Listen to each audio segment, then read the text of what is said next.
ચંડીસર સ્થિત HPCL plant ખાતે જિલ્લા વહીવટી તંત્રની આપત્તિ વ્યવસ્થાપન સજ્જતા ચકાસવા માટે એક વિશેષ મોક ડ્રીલનું આયોજન કરવામાં આવ્યું હતું।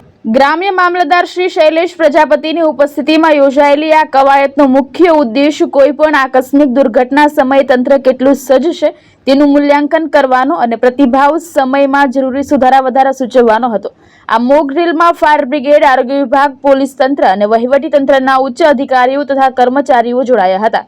પ્લાન્ટમાં કટોકટીની સ્થિતિ ઊભી કરી અને વિવિધ વિભાગો વચ્ચેના સંકલનનું નિરીક્ષણ કરવામાં આવ્યું હતું। મામલતદારશ્રીએ આ તકે જરૂરી સૂચનો આપી વહીવટી તંત્રની ક્ષમતા વધુ સુદૃઢ બનાવવા પર ભાર મૂક્યો હતો। નમસ્તે।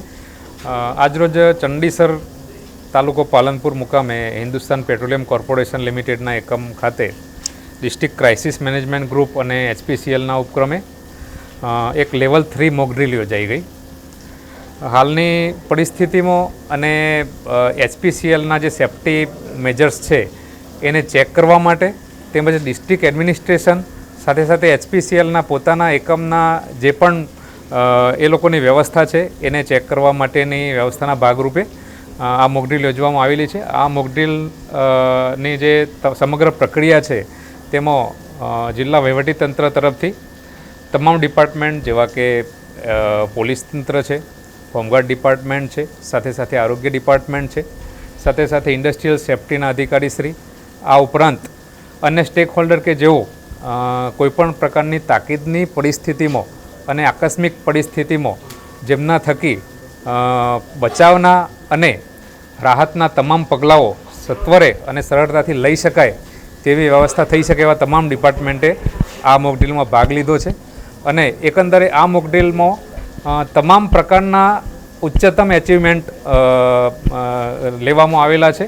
સાથે સાથે HPCL તરફથી આ મોક ડ્રીલ માટે લેવલ 3ની જે મોક ડ્રીલ કરવામાં આવી એના માટે તમામ પ્રકારના પગલાઓની સાથે સાથે ખૂબ જ સારી રીતે તમામ બાબતો અનુસરવામાં આવી છે।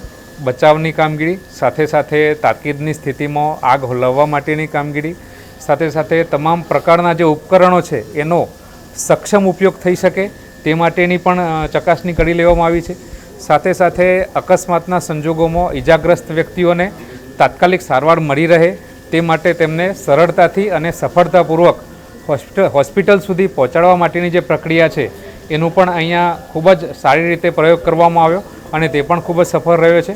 આ રીતે જોતો તાકીદની કોઈપણ પરિસ્થિતિમાં આ એકમમાં કોઈપણ આવી દુર્ઘટના બને તો એને પહોંચી વળવા માટે તંત્ર અને HPCL એકમ ખૂબ જ સક્ષમ છે તેવું ફરી એકવાર પુરવાર થયું છે।